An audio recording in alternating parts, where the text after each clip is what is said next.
Kalau ada jarum yang patah jangan simpan dalam peti. Kalau ada kata saya yang salah jangan disimpan ke dalam hati. Kalau ada jarum yang patah jangan simpan dalam celana. Kalau ada kata saya yang salah tolong jangan ceritakan kemana-mana. Kalau ada jarum yang patah jangan buang ke dalam parit. Kalau ada kata saya yang salah tolong jangan pernah diungkit-ungkit. Kalau ada jarum yang patah siapa yang matahin? Kalau ada kata saya yang salah maafkan saya lahir dan batin. Kalau ada jarum yang patah yang matahin kurang kerjaan. Kalau ada kata saya yang salah tolong juga saya dimaafkan. Burung irian, burung cendrawasih. Cukup sekian dan terima kasih. Bismillahirrahmanirrahim. Bismillahirrahmanirrahim. Assalamualaikum warahmatullahi wabarakatuh.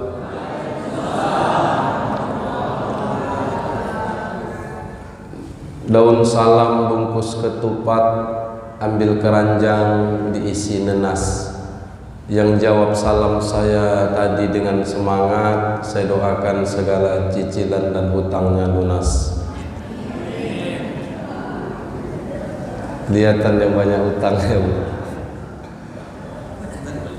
Alhamdulillah, alhamdulillahi rabbil alamin. Wal aqibatu lil muttaqin wala udwana illa 'alal zalimin. Asyhadu an la ilaha illallah wahdahu la syarikalah al malikul haqqul mubin.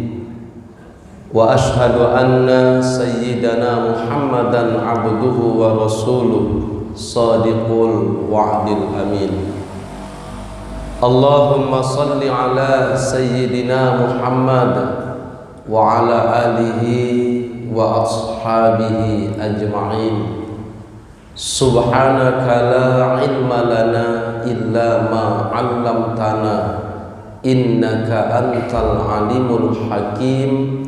La haula wa la quwwata illa billahil aliyyil azim. Amma ba'd. Yang kami hormati dan yang kami muliakan alim ulama, tuan-tuan guru, tokoh masyarakat, tokoh adat, ketua dan seluruh jajaran kepengurusan Masjid Al-Hijrah, Bapak Ibu, orang-orang tua kami yang tak bisa kami sebutkan satu persatu.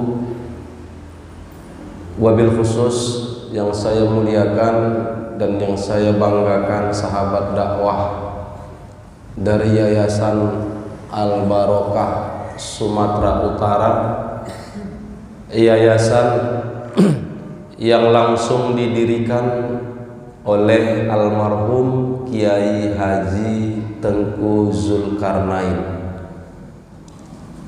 Yang kita ketahui Bapak Ibu, Ramadan yang lalu, Ramadan di tahun 1442 Hijriah, tepatnya pada malam 29, beliau dipanggil oleh Allah Subhanahu wa Ta'ala karena terpapar COVID-19. Wallahu a'lam benar atau tidak, karena kebenaran itu hanya milik Allah Subhanahu wa Ta'ala. Tapi setiap ucapan dan perbuatan, apapun yang dilakukan, itu kelak akan dipertanggungjawabkan di hadapan Allah Subhanahu wa Ta'ala. Mudah-mudahan beliau Allah berikan tempat yang sebaik-baiknya, Allah ampuni dosa-dosanya, Allah terima amal ibadahnya. Beliau mendirikan Yayasan Al-Barokah ini dengan maksud dan tujuan banyak anak yatim piatu, banyak orang-orang yang tak mampu, mau sekolah agama, mau belajar agama tapi tak punya dana. Karena Bapak Ibu, kita ketahui sendiri kalau masuk ke pesantren itu tidak cukup biaya yang sedikit. Anak saya masuk ke pesantren, pendaftarannya aja sudah hampir 10 juta. Belum lagi uang per bulannya, belum lagi jajannya. Bagaimana orang yang tak punya ayah, yang tak punya ibu, kalaupun dia punya ayah, punya ibu, tapi memang tidak punya biaya untuk sekolah agama? Beliau punya tanggung jawab. Kalau beliau ingin minta uang pejabat Bapak Ibu, saya rasa enggak sulit bagi beliau. Kenapa? Karena beliau ini salah satu guru atau ulama yang dikenal di negeri kita. Bahkan beliau sebelum wafatnya menjabat sebagai wakil sekretaris Majelis Ulama Indonesia. Bagaimana perjuangan beliau untuk Islam, bagaimana beliau berdakwah untuk agama Allah ini dengan penuh keikhlasan. Bahkan slogan beliau sering kami pakai dalam berdakwah: mati di dalam dakwah, hidup untuk dakwah. Doa beliau itu diijabah Allah. Beliau wafat di Pekanbaru, padahal rumahnya di Medan, tapi jenazahnya dimakamkan di Pekanbaru. Karena itu amanah beliau, dimanapun saya wafat, ketika saya berdakwah, jangan bawa jenazah saya pulang ke kampung halaman, tapi makamkan jenazah saya di mana saya wafat saat itu. Jadi kuburan beliau itu di daerah Palas, Pekanbaru. Kalau Bapak Ibu ke sana, itu harus melewati pesantren dari Tuan Guru kita Ustadz Abdul Somad LCMA, dan kuburannya itu kuburan orang yang terpapar COVID. Kami kalau lewat Pekanbaru selalu singgah dan ziarah ke kuburan beliau. Pertama kali saya nyampe ke kuburan itu, Bapak Ibu, tim tunjukkan sama saya, masih dari mobil. Begitu mereka bilang, Ustadz, itulah kuburan almarhum Buya. Kalau kami panggil Buya kepada beliau, belum turun sudah meneteskan air mata, Pak. Kenapa? Rasanya tak sanggup melihat ulama kita kuburannya seperti yang saya saksikan saat itu, dikumpulkan bersama orang-orang yang terpapar COVID-19. Beliau dekat dengan Gubernur Sumatera Utara, Bapak Haji Edi Rahmayadi. Bahkan sebelum Ramadan yang lalu, 1443 Hijriah, istri almarhum juga dipanggil oleh Allah Subhanahu wa Ta'ala. Wafat almarhum, istri beliau terus sakit-sakitan, seperti hilang semangat, nggak pernah sehat lagi, terus sakit-sakit. Nggak nyampe setahun, Ramadan, belum Ramadan berikutnya, Allah panggil, dan jenazah almarhumah istri beliau dari rumah ke ambulan, dari ambulan ke liang lahat, itu langsung digotong oleh Bapak Gubernur Provinsi Sumatera Utara. Kenapa? Karena Pak Edi itu seperti anak beliau. Ada namanya di Medan itu, Sumatera Utara, Bapak Musa Rajeksa, Wakil Gubernur Sumatera Utara, salah satu orang yang kaya di Provinsi Sumatera Utara. Beliau punya 20 unit mobil kebersihan masjid gratis untuk di kota Medan saja. Itu untuk satu kota Madiyah, belum lagi kabupaten yang lain. Bahkan beliau sudah nyumbangkan ambulan dan mobil kebersihan masjid itu ke Masjid Jogokarian yang ada di Yogyakarta.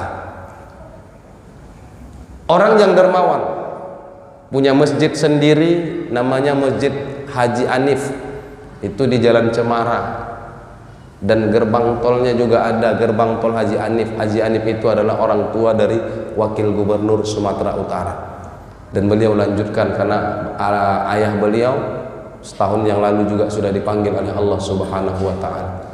Kalau beliau ingin minta biaya pembangunan pesantren, pembangunan yayasan, saya rasa nggak sulit, Pak. Tapi beliau nggak lakukan itu, Ibu. Kenapa? Karena beliau menganggap masih banyak saudara-saudaranya, masih banyak sahabat-sahabatnya, masih banyak jamaah-jamaahnya yang punya harta, mau menyisihkan sebahagian hartanya untuk menolong agama Allah Subhanahu wa Ta'ala. Mudah-mudahan apa yang dilakukan oleh beliau ini menjadi amal zariah bagi beliau. Amin ya rabbal alamin. Makanya Bapak Ibu mohon maaf, mohon izin nanti ceramah kalau ada kota infak yang dijalankan nggak usah tanda tanya kenapa ini ada kota infak. Kota infak itu saya jelaskan itu buat keperluan dakwah Yayasan Al Barokah.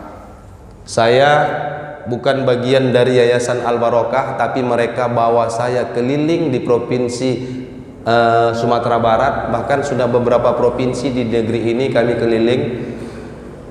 Untuk apa? Untuk membawa nama Yayasan Al Barokah ini. Saya dibawa masuk kampung, keluar kampung, kadang-kadang ibu saya merasa jadi orang kampung. Masuk desa, keluar desa, merasa jadi orang desa. Masuk kota, keluar kota, merasa jadi orang kota. Masuk hutan, keluar hutan, tapi nggak pernah saya merasa jadi orang hutan. Ini dakwah. Saya di Medan itu Bapak Ibu dikenal memang dengan gelar Ustadz Abdul Somad KW. Nah, KW itu tadi saya lihat juga tuh ada baliho di depan, UAS KW. KW itu artinya pal apa Bu? Bu. Bu. Uy.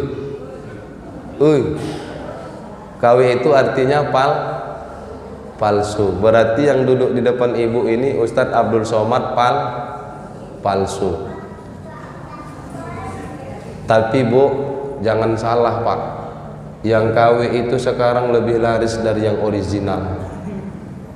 Handphone aja ada yang KW, ada yang original. Yang lebih laris mana Bu? Kenapa yang KW lebih laris?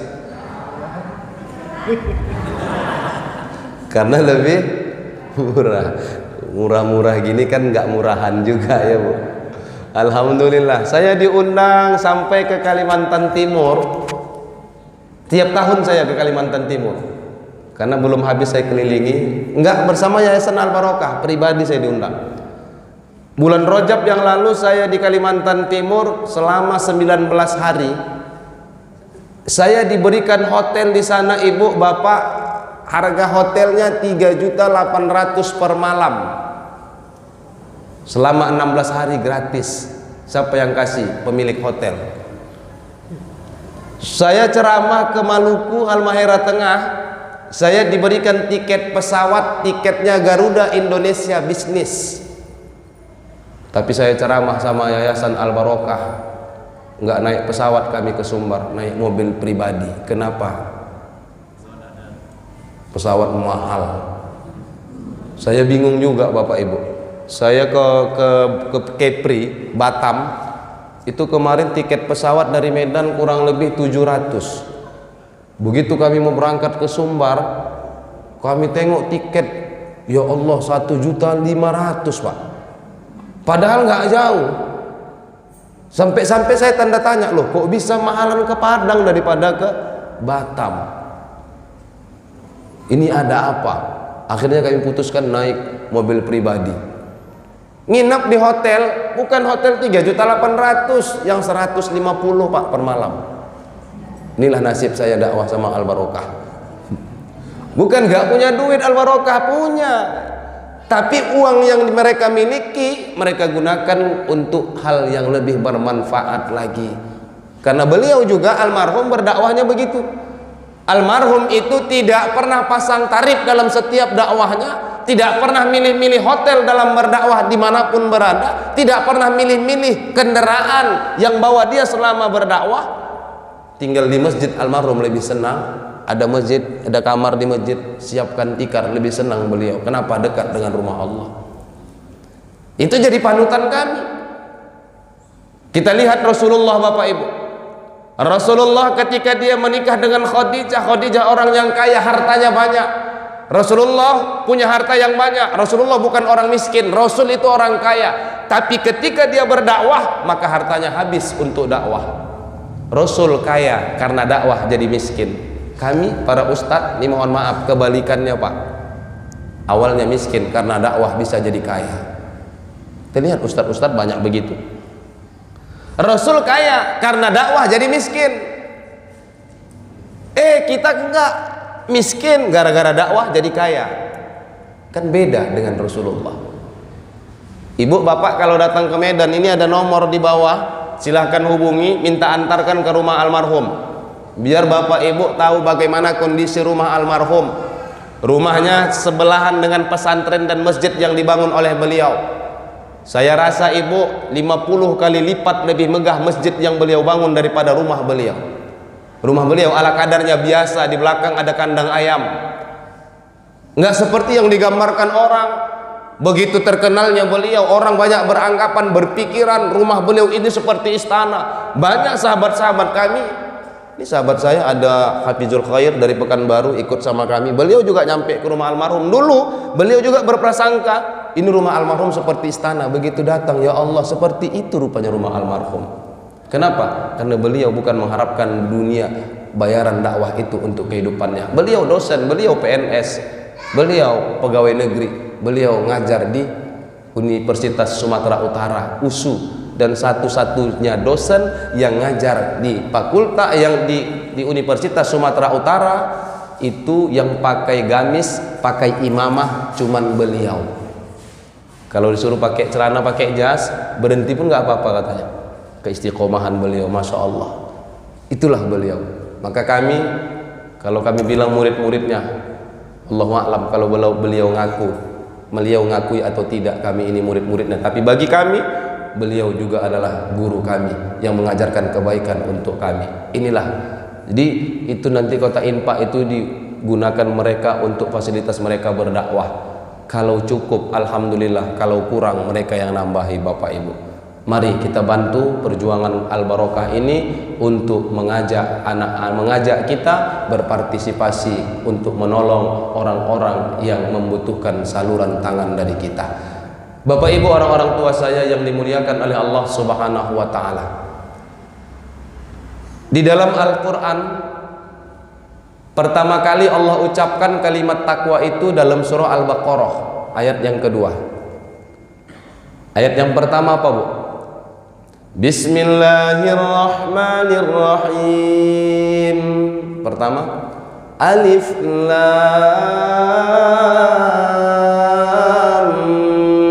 Mim. Masuk ayat yang kedua. Dzalikal kitabu la raiba fihi hudan lil muttaqin. Nih, kalimat takwa yang diucapkan pertama oleh Allah di surah Al-Baqarah. Kitab yang tidak ada keraguan padanya. Apa nama kitabnya, Bu? Al-Qur'an. Ibu ragu dengan Al-Qur'an? Ibu ragu dengan Al-Qur'an? Yakin? Ragu dengan Al-Qur'an dihukumkankah? Dihukumkankah? Ada yang berani bilang kafir? Takut kena tangkap. Ustadz Abdul Somad, Pak, gara-gara inilah dideportasi dari Batam. Kami kemarin ceramah di Batam, disiapkan sama Pak tim di Batam. Ustadz, kita siapkan 1 hari waktu kita kosongkan, kita nyebrang ke Singapura. Begitu UAS dideportasi, Pak, saya telepon sama tim di Batam, kita batal ke Singapura. Kok kenapa, Ustadz? UAS yang asli dideportasi. UAS yang asli aja dikurung 2 jam dalam kamar. Gimana nanti yang KW-nya kalau datang di sana? Mungkin ditendang sama orang itu, saya bilang. Makanya nggak jadi saya nyebrang ke Singapura. Batal semua. Gara-gara bilang apa? Gara-gara bilang kafir. Ibu nggak usah takut-takut, ya memang ada dalam Al-Quran. Dan kalau ibu ragu, bapak ragu dengan Al-Quran, dihukumkan kafir. Fankihu ma qama lakum minan nisa', maka nikahi kalianlah perempuan-perempuan itu masna 2, wa thulatha 3, wa ruba sampai ini Al-Quran, Bu. Yakin apa ragu, Ibu? Udah mulai ragu kan, Pak? Nggak ada yang jawab. Kalau ku bilang yakin, suamiku ada di sini. Ku bilang ragu, kafir. 4 kata Allah. Ya tapi kan ada ayat selanjutnya Ustaz, jangan dipotong-potong ya Pak ya. Iya Bu ya. Wa in khiftum alla ta'dilu fawahidah. Kalau nggak bisa berlaku adil fawahidah, maka cukup satu. Adilnya yang susah. Kita nggak ragu dengan Al-Quran. Kenapa? Karena Al-Quran diturunkan oleh Allah sebagai hudan, petunjuk, pedoman. Kami di hotel kita di mana, Ustaz? Kampung jauh dalam ya, itu namanya. Iyalah, pokoknya di situlah. Nggak tahu lah saya nama daerahnya. Kami kesini nggak tahu lokasi. Ada maps. Kami ikutin itu maps. Itu kan pedoman kami untuk menuju ke Masjid Al-Hijrah, petunjuk. Sudah disiapkan petunjuk, sudah disiapkan maps, kami nggak mau ikutin Bapak Ibu. Akhirnya kami nyasar. Yang salah siapa? Ya kami. Udah dikasih petunjuk kok nggak mau ngikut. Ya rasain. Itu Google Maps petunjuk yang dibuat makhluk, bisa-bisa nyasar Pak. Saya sering dinyasarkan sama maps. 500 meter belok kiri, kami belok. 300 meter lagi belok kanan, belok. 200 meter terus saja. 300 meter lagi belok kiri, rupanya kuburan nyampe. Nyasar dibuat map. Kenapa? Itu petunjuk yang dibuat makhluk. Ini Al-Quran hudan, petunjuk. Siapa yang buat? Allah. Al-Quran ini tuntunan, bukan tontonan. Cuman banyak orang sekarang buat Al-Quran sebagai tontonan, bukan tuntunan. Berapa banyak di rumah dipajang-pajang itu Al-Quran, tapi nggak pernah dibaca. Patuh tunduk kepada Al-Quran, ikuti Al-Quran sebagai pedoman dalam hidup kita, peta dalam kehidupan. Insya Allah dunia nggak akan tersesat, akhirat pasti selamat. Pasti selamat, karena ini petunjuk hidup kita di dunia. Untuk siapa diturunkan Allah? Hudan lil muttaqin, untuk orang-orang yang bertakwa. Apa itu takwa? Takwa itu takut sama Allah. Setiap Jumat dibilang tuh sama khotib, ittaqullah, ittaqullaha haqqa tuqatih wa la tamutunna illa wa antum muslimun. Kalimat takwa, takwa, wasiat takwa tidak dibacakan dalam khutbah Jumat, batal khutbahnya. Pentingnya takwa, wasiat takwa. Begitulah pentingnya. Batal khutbah, selesai, batal Jumatnya. Makanya makmum dengarkan dulu khotib lagi khutbah. Kalau ada wasiat takwanya yang terlupa, ingatkan. Jangan tidur semua. Apalagi kalau udah dapat senderan nyender, Jumat kan capek kerja, tidur kadang-kadang sampai ngencet, nggak sadar dia Pak. Menjalankan perintah Allah, meninggalkan yang dilarang oleh Allah, itu garis besarnya daripada makna takwa. Tapi apakah seperti itu saja? Menjalankan perintah Allah, meninggalkan larangan Allah. Mohon maaf Bapak Ibu, mohon izin, kalau seperti itu saja memaknai takwa, tidak ada bedanya kita dengan robot. Robot pun bisa melaksanakan perintah Allah. Ada ibu yang jamaah haji tahun ini, bapak ada jemaah haji tahun ini yang berangkat dari masjid ini, ada nggak dari kampung ini? Nggak ada. Kalau bapak ibu umroh, berangkat umroh atau berangkat haji mau tawaf, kaki nggak kuat, rematik, asam urat, punya penyakit lainnya, itu ada Bu, robot disewa, itu bisa jalan mutar. Ibu tinggal naik, bapak tinggal naik, tawaf mutar. Sa'i dari Safa ke Marwah sudah ada robot, tinggal kita siapkan uang aja. Robotnya ikut tawaf, ikut sa'i. Robot sholat bisa disetting, bisa. Robot puasa, ya bisa. Robot memang robot nggak makan nggak minum, lebih ngeri puasanya dari kita lain. Meninggalkan yang dilarang Allah, robot bisa. Tapi takut itu bukan hanya seperti itu. Takut itu dari sini. Takut itu dari hati, takut sama Allah. Tapi hari ini banyak orang, ibu, bapak, mohon maaf, udah mulai nggak takut sama Allah. Di zaman Nabi, ibu, bu, di zaman Nabi ada perempuan dikejar-kejar bola api, dikejar-kejar bola api. Begitu sahabat melihat, nanya sama Rasul, ya Rasulullah, itu perempuan kok dikejar-kejar bola api? Kata Rasul, ada auratnya yang terlihat. Tapi dilihat sahabat dari kejauhan, nggak ada, dia pakai hijab bagus, bajunya kurung tertutup semua ya Rasulullah. Iya, kalau dari jauh, coba kau dekatin, ada satu helai rambutnya yang keluar. Itu baru satu helai rambut. Kalau sekarang ditunjukkan Allah misal bola api itu, di zaman Rasul Allah tunjukkan, zaman sekarang nggak ditunjukkan Allah. Kalau sempat zaman sekarang ditunjukin oleh Allah, berapa banyak bola api yang keliling-keliling di kota Padang? Kenapa? Karena banyaknya perempuan yang tidak menutup auratnya. Kita naik Honda, Pak, naik Honda, Bu, lagi gas kanan, ada bola api, naik kanan bola api. Kenapa? Bola api semua tuh di kota Padang tuh mutar-mutar. Karena aurat. Perempuan hari ini banyak takut sama Allah itu hanya di masjid. Keluar dari masjid udah nggak ada rasa takut lagi sama Allah. Mana buktinya? Ada perempuan di Medan, saya perhatikan, saya nggak lihat di Padang, belum sempat saya keliling-keliling. Di Medan itu Bapak Ibu metropolitan. Perempuan-perempuan yang kerja di perkantoran itu dari rumah nggak pakai jilbab masuk kantor. Tiba azan zuhur, Allahu Akbar, Allahu Akbar, langsung keluar dari kantor menuju masjid, jalan kaki, nggak pakai jilbab. Sampai di masjid ada mukena disiapkan oleh masjid, diambil mukena itu dia pakai, ditutupnya auratnya, sholat dia, Allahu Akbar. Selesai sholat dia buka lagi, Bu, dia gantung lagi.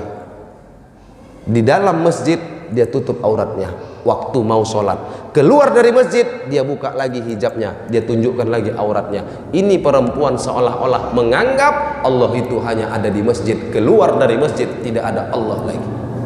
Padahal Allah, wa huwa ma'akum aina ma kuntum, dimanapun kalian berada Allah melihat kita. Allah berada, kita di pajak, rasakan Allah melihat kita. Kita di kantor, rasakan Allah melihat kita. Karena merasa dilihat oleh Allah, itu yang membuat kita beribadah tenang, takut melakukan kemaksiatan. Sholat, kalau kita takut, Bu, sholat kalau merasa dilihat Allah, berani kita sholat gerak-gerak, Pak. Tentara lagi apel, komandannya di depan, ada pimpinan barisan, siap gerak. Semua siap tentara, senjata dipegang, nggak ada yang berani bergerak ini Bapak Ibu. Sekali lalat pun di hidungnya, karena komandan di depan, pimpinannya di depan, lalat yang di hidung ditahankan aja gatalnya, biarkan aja, paling hidungnya aja gerak-gerak, nggak berani tuh bergerak. Kenapa? Pimpinan komandannya ada di depan. Itu komandan itu makhluk yang diciptakan Allah. Kita sholat Allah lihat kita, kadang-kadang masih berani, Pak. Allah melihat. Kenapa berani? Karena tidak merasa dilihat Allah. Ya, banyak ikhtilaf ulama, bergeraknya 3 kali berturut-turut menurut Imam Syafi'i batal sholat. Ya, banyak pembahasan itu, nggak usah saya bahas di sini. Mungkin ada guru-guru kita yang lebih ahli fikih lagi di sini. Karena merasa dilihat oleh Allah Subhanahu wa Ta'ala. Karena tak adalah perasaan dilihat Allah, sehingga kita berani melakukan maksiat. Ibu, bapak, mohon izin, di sini ada mall nggak? Ada mall di sini. Ada ya. Matahari ada, Bu? Ada. Ibu berangkat ke Matahari, jalan ke Matahari, ke mall. Di mall itu kan barang bebas saja diambil, pakai sorongan masukin. Ibu ambil barang, ibu masukin dalam tas diam-diam. Berani nggak? Berani nggak? Diam-diam, Pak, nggak usah bayar, diam-diam aja masukin, udah keluar. Ada yang berani lakukan itu? Kenapa kita nggak berani? Padahal kan orang nggak ada mantau, tapi di sudut-sudut ada CCTV. CCTV itu ciptaan makhluk. Belum CCTV itu diciptakan orang Jepang, Allah lebih dulu menciptakan, Allah buat CCTV yang lebih canggih daripada itu.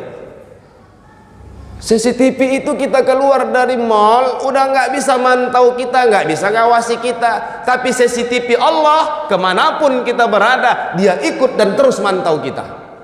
Mana CCTV Allah? Idza talaqqa mutalaqqiyan 'anil yamini wa 'anil shimali qa'id. Ada malaikat raqib atid kanan kiri. Kemana-mana ibu kita jalan, raqib atid itu ikut. Yang buruk dicatat langsung, yang baik langsung dia catat. Al yauma nakhtimu ala afwahihim wa tukallimuna aydihim wa tashhadu arjuluhum bima kanu yaksibun. Nanti di hari kiamat nanti mulutmu akan kukunci, wa tukallimuna aydihim, tanganmu yang akan menjadi saksi, wa tashhadu arjuluhum, kakimu yang berbicara di hadapan Allah, bima kanu yaksibun, dengan apa yang kau lakukan ketika kau hidup di dunia. Tangan berbicara, kaki akan berbicara. Ternyata Bapak Ibu, tangan dan kaki ini juga adalah tim pengawas Allah, intelijen Allah. Kemana kita pergi ada tangan yang ditinggal. Misalnya mau maksiat Pak, misalnya mau maksiat, mau main biliar, kau nggak usah ikut kau tangan ya, nanti kau ngadu sama Allah, potongnya tangannya, tinggalnya di rumah, nanti pulang dari main biliar baru pasang lagi. Ada orang begitu, maksiat dia tinggal kakinya, takut dia kakinya ngadu nanti sama Allah.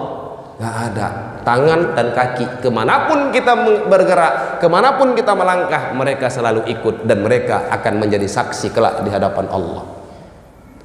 Kita ini dipantau Allah, bahkan mata-matanya banyak, bukan hanya malaikat saja. Anggota tubuh kita ini tim pemantau Allah. Maka sadari, kalau itu kita sadari, maka muncullah rasa takut di hadapan Allah Subhanahu wa ta'ala.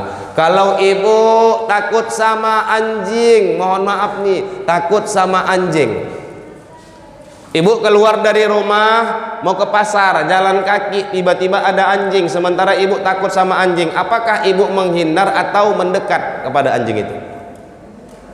Hah? Mendekat apa menjauh? Menjauh. Itu takut sama makhluk. Kalau takut sama makhluk, ibu menjauh, bapak menjauh. Tapi kalau takut sama Allah, apa kita menjauh?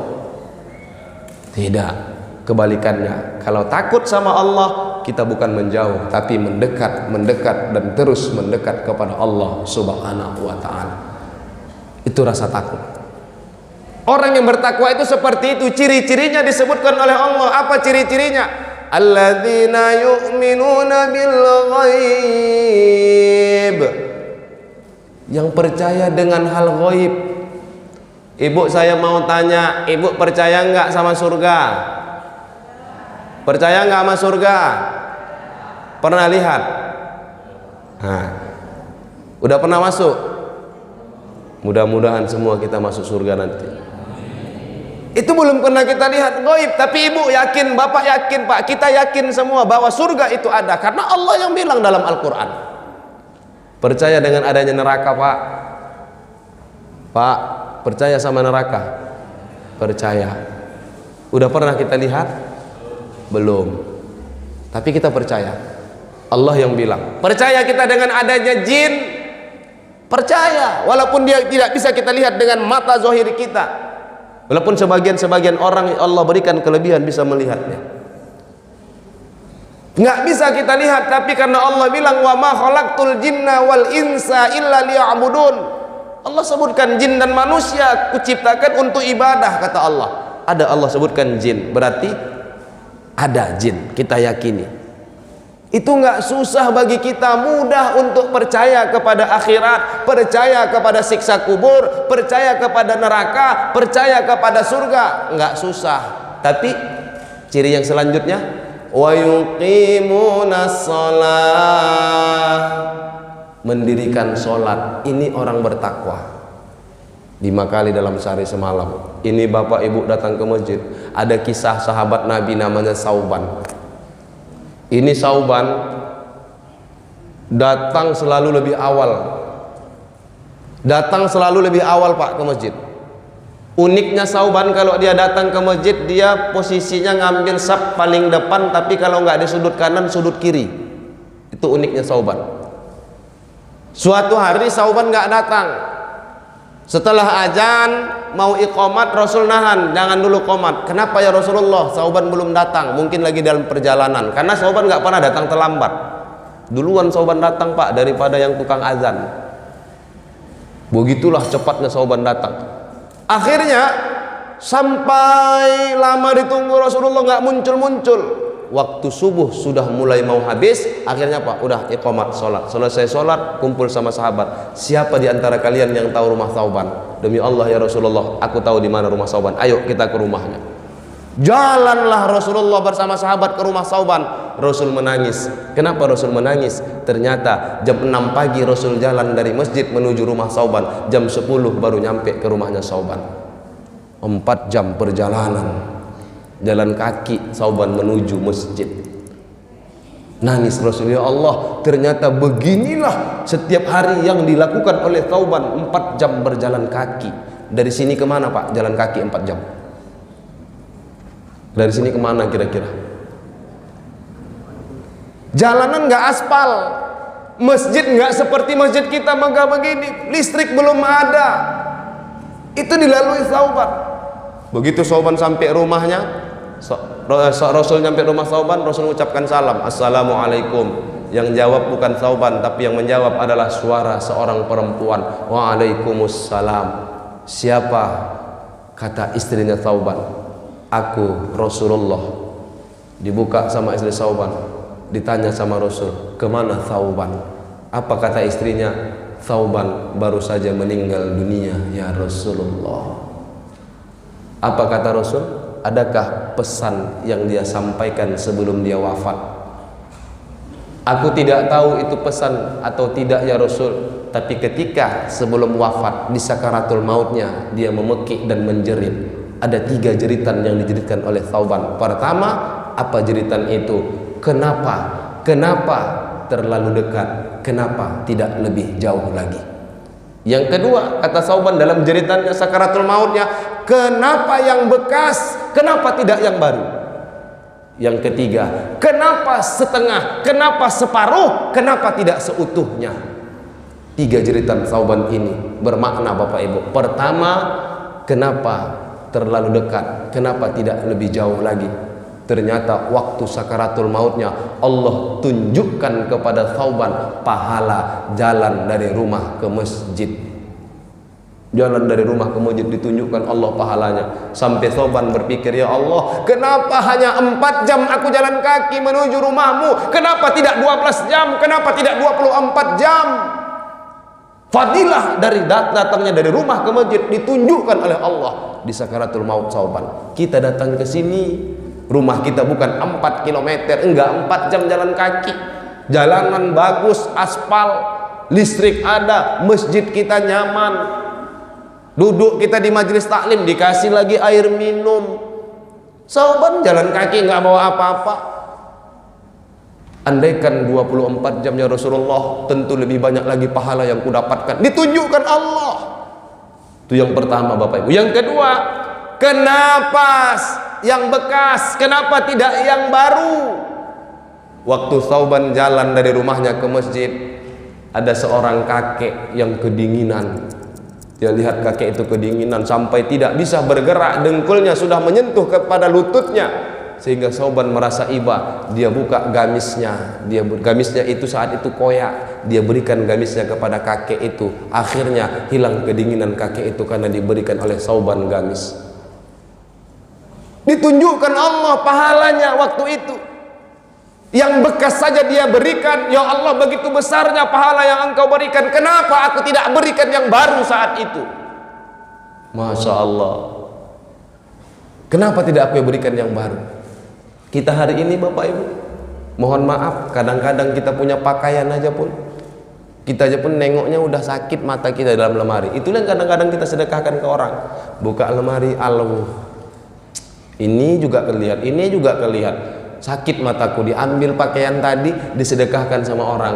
Bang, Pak, ini ya, pakailah, ini ada bajuku yang sudah bekas di rumah nggak kepake-pakai lagi, disedekahkan. Udah nggak kita pakai baru kita sedekahkan, itu aja dapat manfaat, apalagi yang baru. Yang ketiga, kenapa setengah, kenapa tidak seutuhnya? Pulang Sauban dari masjid ke rumahnya, di tengah perjalanan ada orang yang kelaparan. Sauban punya roti sebuah, dia belah dua rotinya tadi, dia kasihkan kepada orang yang kelaparan tadi. Dia setengah, orang setengah. Di situ ditunjukkan Allah saat sakaratul mautnya, pahala dia berbagi itu. Kenapa ya Allah hanya setengah yang aku kasih? Kenapa tak semuanya saat itu aku berikan? Ditunjukkan oleh Allah. Dan kita juga nanti akan mengalami itu, Bapak Ibu, orang-orang tua saya yang dimuliakan oleh Allah Subhanahu wa ta'ala.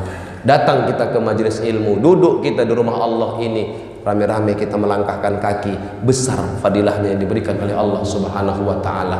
Saling berbagi lagi kita, yang bekas saja kita berikan, masih ada manfaat, apalagi yang baru. Jangan berpikir-pikir untuk memberikan kepada orang lain.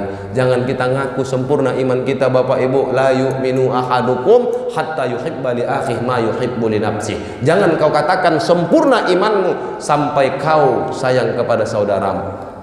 Bagaimana kita menunjukkan sayang sama saudara kita? Ma yuhibbu li nafsi, seperti kita sayang dan cinta kepada diri kita sendiri. Bagaimana kita menjaga diri kita? Bagaimana kita menggunakan baju yang nyaman kita pakai? Bagaimana kita makan makanan yang enak, minuman yang enak? Begitulah kira-kira yang kita berikan kepada orang lain.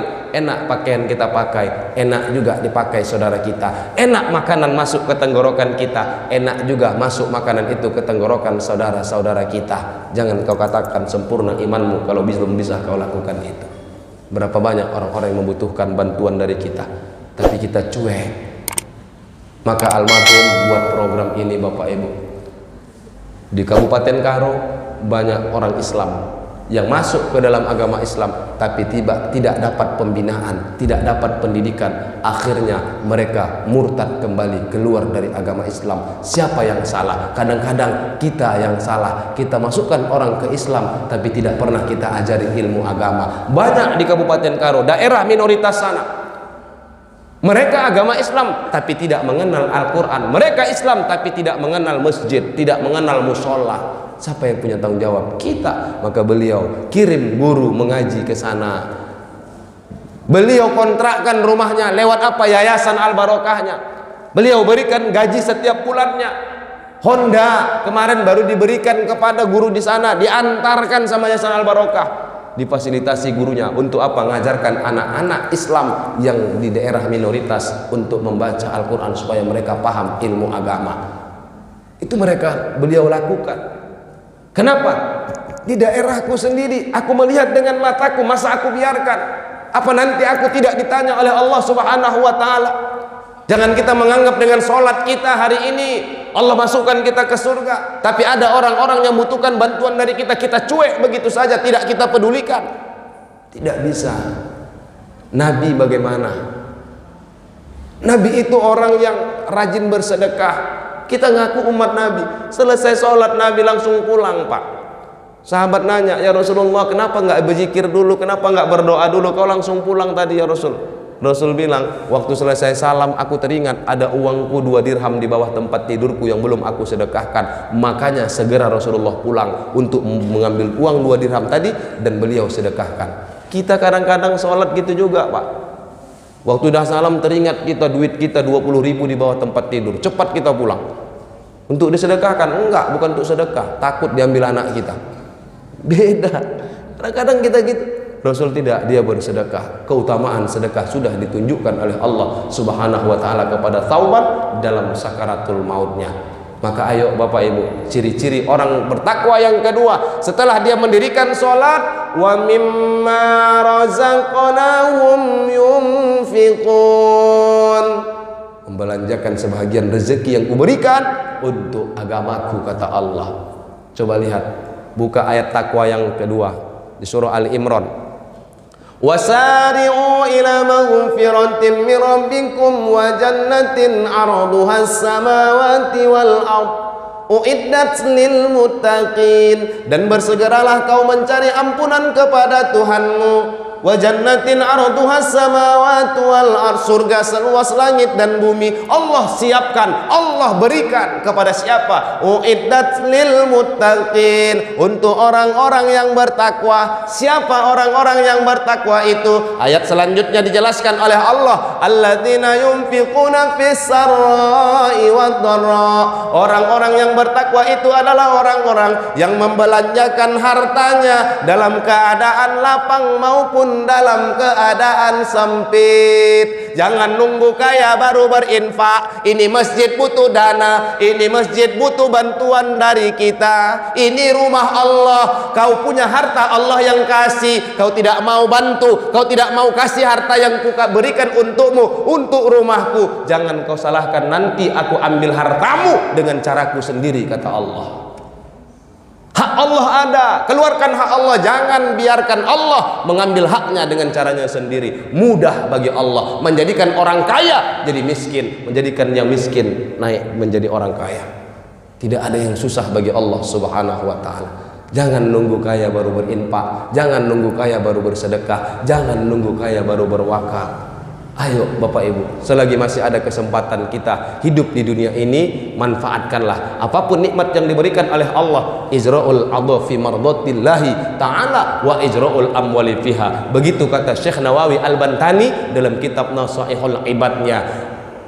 Menggunakan badan, menggunakan harta untuk meraih ridha Allah. Itulah cara bersyukur atas nikmat badan dan nikmat harta yang diberikan oleh Allah Subhanahu wa ta'ala. Karena hidup kita ini Bapak Ibu belum tahu kita kapan berakhir. Bu, saya mau tanya, tunjuk tangan siapa yang bisa memastikan besok subuh dia masih hidup. Tunjuk tangan. Hah? Ada yang berani? Ada Pak? Tunjuk tangan siapa yang bisa memastikan nanti subuh masih hidup. Kita sadar kok, berarti kematian kita nggak tahu. Karena memang rahasia Allah itu ada 3 tentang kematian. Pertama, al-makan, tempat di mana kita mati, rahasia Allah. Almarhum nggak pernah tahu kalau wafatnya di Pekanbaru, tempatnya di sana. Kalau beliau tahu, beliau nggak akan mau dakwah ke Pekanbaru. Yang kedua, az-zaman, waktu. Kapan wafatnya kita? Kita juga nggak ada yang tahu. Bisa jadi hari ini, bisa jadi ibu sholat isya tadi Pak, sholat isya terakhir kita, bisa jadi, nggak ada yang jamin. Bisa jadi besok, bisa jadi minggu depan, bisa jadi bulan depan. Waktu. Yang ketiga, asbab, sebab kematian itu dirahasiakan oleh Allah. Satupun kita yang hadir di sini tidak ada yang tahu sebab kematian kita apa. Ada yang sebabnya kecelakaan, ada yang sebabnya kekenyangan, ada yang sebabnya di atas pesawat di dalam perjalanan, ada yang sebabnya lagi ibadah. Mudah-mudahan kalaupun kita nanti dimatikan oleh Allah, sebabnya Allah berikan sebab yang baik, mati pun dalam keadaan husnul khatimah. Amin ya rabbal. Itu yang perlu, karena kita nggak tahu. Maka masih ada nikmat diberikan Allah kepada kita. Jangan tunggu Allah ambil nikmat itu dengan caranya sendiri. Keluarkan nikmat itu. Hak Allah ada dalam harta kita. Keluarkan hak Allah itu. Mudah-mudahan Bapak Ibu kita yang hadir di sini mampu menjadi hamba-hamba Allah yang mendekatkan diri kepada Allah, menumbuhkan rasa takut kepada Allah Subhanahu wa ta'ala. Bagaimana takutnya Rasulullah sallallahu alaihi wasallam kepada Allah. Rasul sudah dijamin masuk surga Pak. Rasul belum wafat sudah disiapkan Allah tempatnya di surga. Tapi tobatnya 70 kali dalam sehari semalam. Tapi sholatnya selalu berjamaah ke masjid. Kita belum ada jaminan masuk surga. Kita bukan Nabi, bahkan tak pernah berjumpa dengan Nabi. Tobat kita berapa kali dalam sehari semalam? Berapa kali kaki kita melangkahkan ke rumah Allah ini untuk sholat berjamaah? Ini buat diri kita masing-masing. Koreksilah diri kita. Pantas nggak kita mengharapkan surga Allah? Pantas nggak kita berharap masuk surga bersama dengan Nabi? Tapi apa yang diamalkan Nabi, apa yang disunnahkan Nabi, enggan kita laksanakan. Man ahya sunnati faqad ahabbani. Barang siapa yang menghidupkan sunnahku, maka sungguh dia cinta kepadaku. Man ahabbani kana ma'afil jannah. Barang siapa yang cinta kepadaku, kelak dia akan bersamaku di dalam surga. Mudah-mudahan kita adalah bagian orang-orang yang menghidupkan sunnah Rasulullah dan dikategorikan sebagai orang-orang yang cinta kepada Rasulullah dan orang yang saling mencintai akan bersama nanti di dalam surga Allah Subhanahu wa ta'ala. Mudah-mudahan Bapak Ibu, Kota Impak udah jalan kelilingkan aja kota infak. Mana tahu masih ada bapak ibu yang mau berinfak, silahkan. Nggak bawa uang nggak apa-apa pak, cemplungkan aja tangan ke dalam kotak. Kalau ada uang masukkan, kalau nggak ada cemplungkan aja, nggak apa-apa.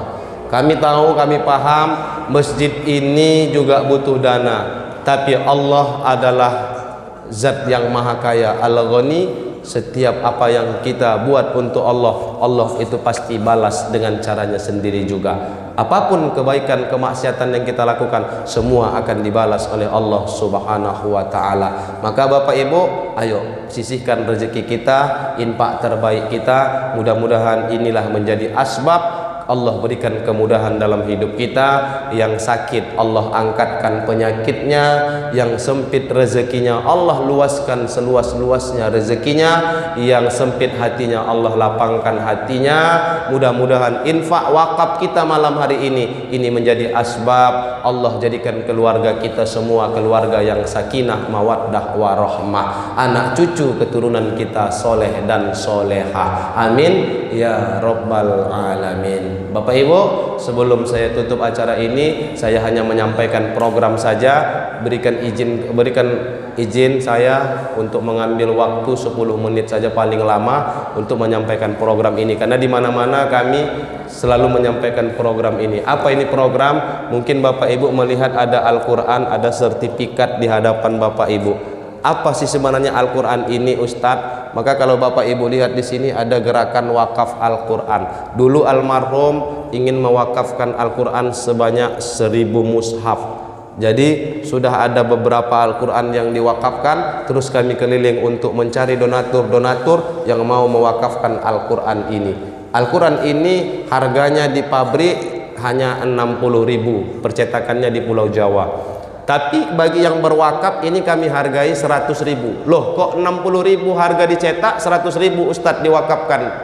Kenapa 100.000? Karena 40.000 itu sisanya buat pendistribusiannya, ongkos pengiriman, guru ngaji yang diutus ke daerah minoritas, tempat tinggalnya, gajinya, makan-makan santri yang ada di pesantren almarhum. Yayasan Al-Barokah ini ada 6 pesantren Bapak Ibu. Yayasan ini ada 6 pesantren dan semua pesantren itu gratis. Dari mana biayanya? Dari 40.000 itu. 60.000 itu untuk wakaf Al-Quran. Bagi Bapak Ibu yang mau berminat untuk mewakafkan sebagian hartanya dalam bentuk Al-Quran, boleh. Nanti tim kita masih ada di sini selesai acara, silahkan datangi tim kita. 100.000 kalau satu mushaf.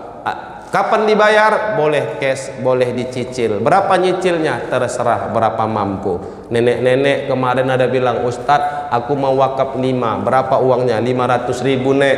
500.000 boleh aku bayar nyicil Ustadz? Boleh. 50.000 sebulan boleh? Boleh, saya bilang. Jangankan 50.000, 1.000 rupiah pun sebulan boleh nek, saya bilang.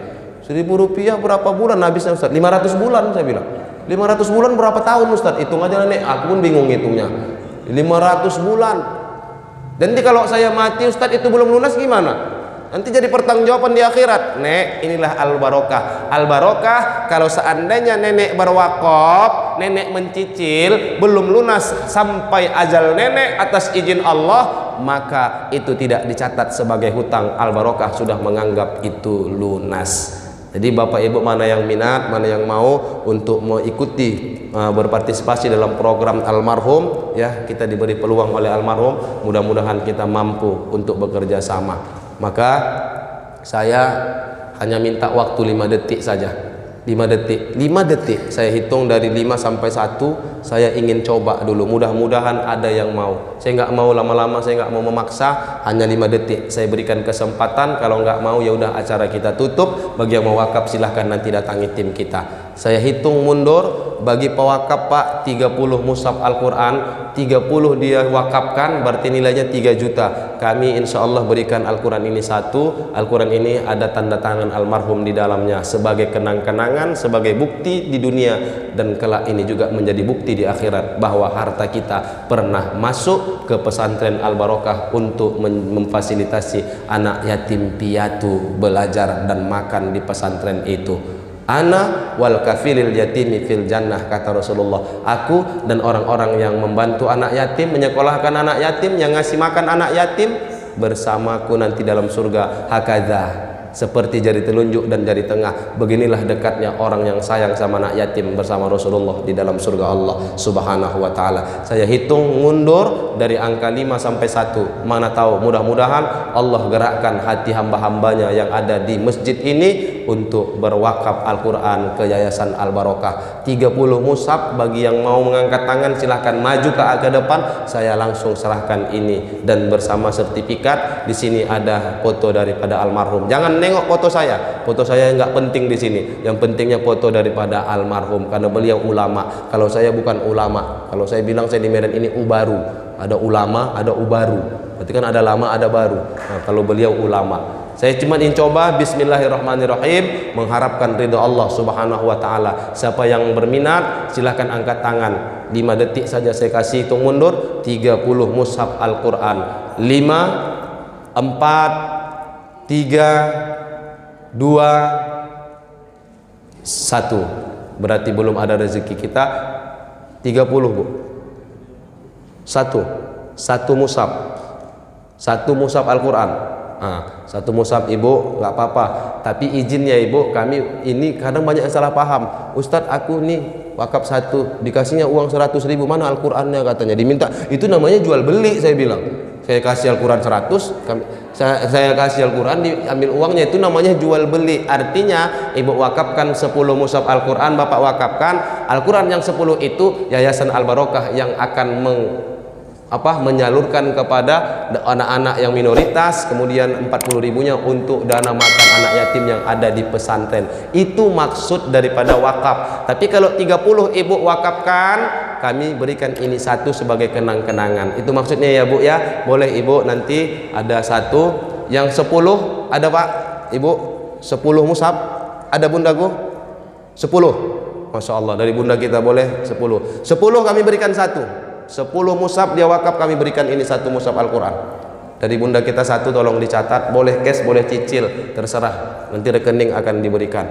Oke Bapak Ibu, saya tidak lama-lama, saya hanya sampaikan itu aja. Nanti kesannya seperti memaksa ya. Bagi yang mau minat nanti berwakaf silahkan hubungi tim kita, mau 5, mau 2, mau 1 silahkan. Tapi saya turunkan tadi 10 dia wakafkan, ini akan diberikan 1 beserta sertifikat ini. Mudah-mudahan ini menjadi amal jariah buat kita semua yang datang ke sini. Allah berikan rezeki kita, rezeki yang berkah, keluarga kita keluarga yang berkah, hidup kita bahagia di dunia dan selamat di akhirat. Amin ya rabbal alamin. Kepada Allah kami mohon ampun, kepada Bapak Ibu mohon kami dimaafkan apabila duduk kami, apabila tingkah laku kami, apabila sikap kami datang ke sini kurang berkenan, mohon maafkan kami lahir dan batin. Kalaupun saya ceramah bahasanya agak-agak kasar, maafkan juga saya, wajar karena saya orang Medan, bahasanya memang agak kasar. Dan wajar juga kalau saya bahasa kasar. Kenapa? Karena saya juga makhluk kasar. Kalau saya makhluk halus, tentu bahasa saya juga bahasa yang halus.